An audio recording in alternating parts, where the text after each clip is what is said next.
Sebulan yang lalu saya masuk ke satu kafe terbesar di Jakarta, bahkan di Asia Tenggara. Saya masuk ke sana dan ternyata apa? Diterima dengan baik. Yang menjadi persoalan itu sebenarnya adalah orang baik kalau ketemu orang jelek itu alergi, Pak. Mohon maaf, saya punya pengajian rutin di pondok setiap malam Minggu Pahing, yang hadir orang 10.000 orang. Mbak-mbak PSK dari lokalisasi saya fasilitasi, saya sewakan bis, mereka datang, Pak.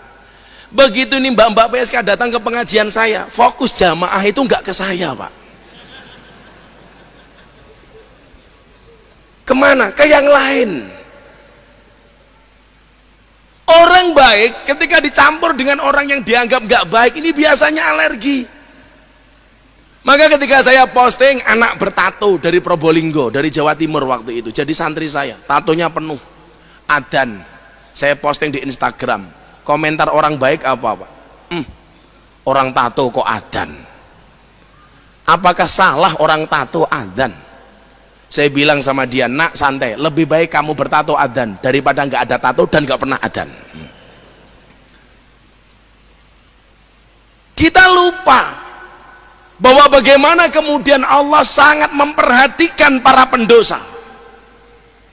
Maka saya punya kawan dulu, namanya almarhum Gitorolis. Kalau yang sepuh-sepuh ini pasti masih ingat lah dengan Gitorolis. Tapi kalau anak-anak milenial ini nggak tahu. Gitorolis itu dulu semua maksiat pernah dilakukan, molimo semuanya pernah dilakukan. Tapi ketika kemudian dia bertaubat, Masya Allah, jadi orang yang luar biasa, Pak. Dan setiap kali ketemu saya, dia minta dibacakan apa? Surat Az-Zumar ayat 24. Qul ya ibadiyalladzina asrafu ala anfusihim la taqnatu mir rahmatillah. Innallaha yaghfiru dzunuba jami'a innahu huwal ghafurur rahim. Saya tanya dia, Om, Anda punya cita-cita apa? Saya pengen mati hari Jumat pas kajian, Gus. Dan ternyata Allah kabulkan. Waktu itu saya tanya, kenapa kamu pengen mati hari Jumat? Karena kalau saya mati hari Jumat, jenazah saya yang menyolatkan banyak. Dan ternyata dikabulkan oleh Allah. Makanya benar yang dikatakan Rasulullah, an-nasu yamutuna ala ma'asu. Seseorang itu akan dimatikan oleh Allah sebagaimana kebiasaan dia hidup. Makanya seminggu yang lalu saya sakit. Dokter bilang, Gus istirahat, opname 3 hari di rumah sakit. Saya tetap berangkat ngaji, Prof. Ini batuk saya, pulang saya dari Aljazair sampai hari ini nggak berhenti. Siapa tahu kan saya lagi ngaji di Al-Akbar Al-Israel datang, itu kan diumumkan di masjid, innalillahi wa inna ilaihi raji'un, telah meninggal dunia dengan tenang saudara Muadzin, umpamanya kan kita nggak tahu mana tadi orang.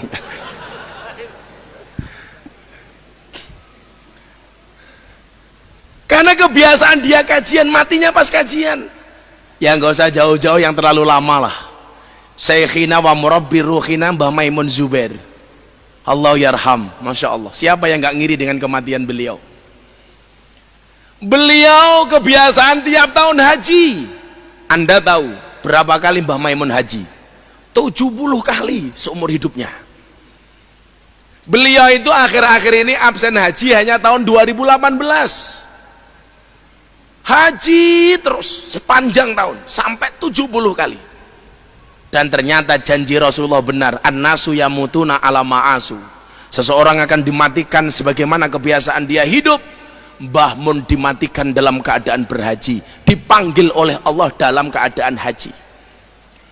Beliau mencintai kota Mekah, meninggalnya di kota Mekah. Masya Allah. Beliau memuliakan hari Selasa, sampai pondok beliau diliburkan hari Selasa.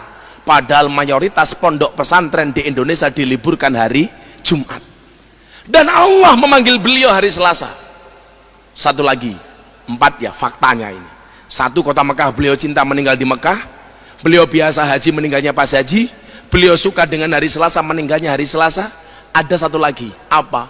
Beliau mengidolakan Siti Khadijah dengan qasidah yang selalu beliau baca, sa'duna fid dunya fauzuna bil ukhra bi Khadijatal kubra wa Fatimah az-Zahra.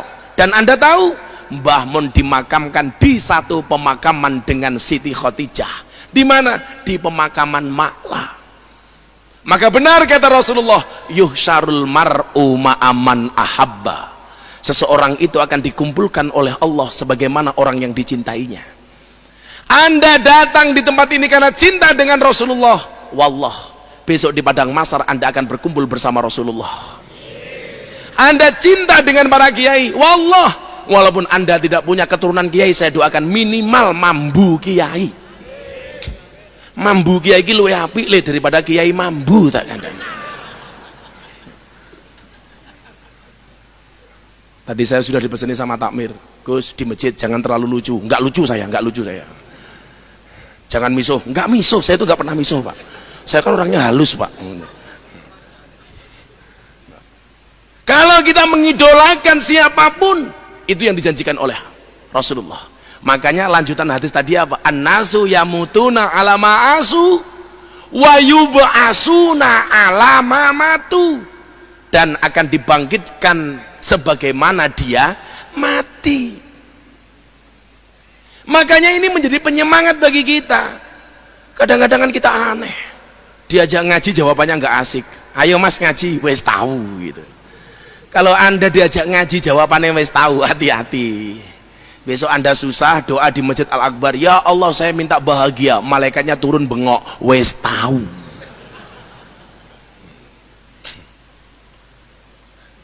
Semangat inilah seharusnya yang bisa kita contoh dari perjalanan hijrah Nabi Muhammad sallallahu alaihi wasallam. Ini tidak main-main, Pak.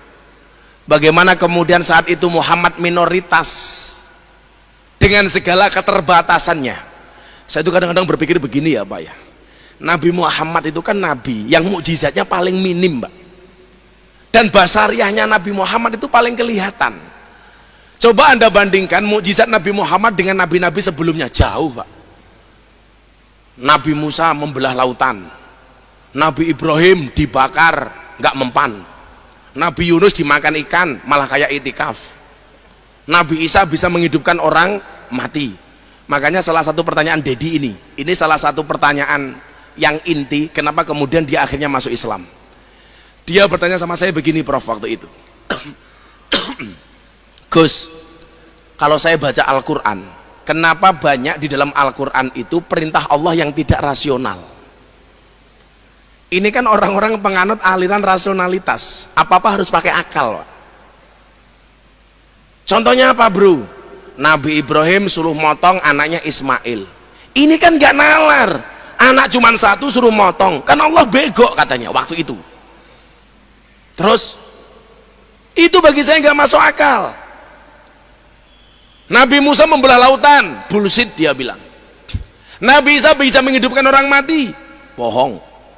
Nabi Isa bisa berjalan di atas air, nah kalau itu saya bisa, wong saya pesulap katanya. Dan ternyata benar Prof, dia bisa berjalan di atas air.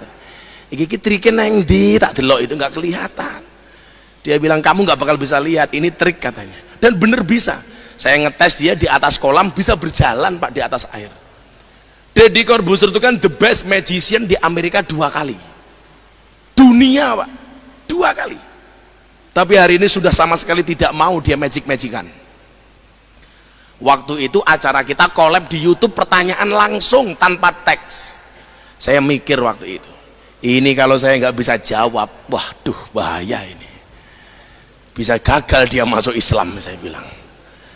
Mikir saya, akhirnya saya jawab, Mas, kenapa banyak perintah agama yang tidak masuk logika? Kayak dia bilang Isra Mi'raj, Mekah Madinah saja naik bis 32 jam, Zahaban wa Iyaban 64 jam, kok ini bisa sampai Sidratul Muntaha? This is unbelievable kata dia. Mustahil dia bilang. Waktu itu saya jawab, Mas, kenapa tidak semua ajaran agama itu bisa diterima oleh akal? Jawabannya sederhana, karena kalau semua perintah agama bisa dirasionalisasikan, bisa diterima oleh akal, berarti nggak ada bedanya agama dengan ilmu pengetahuan.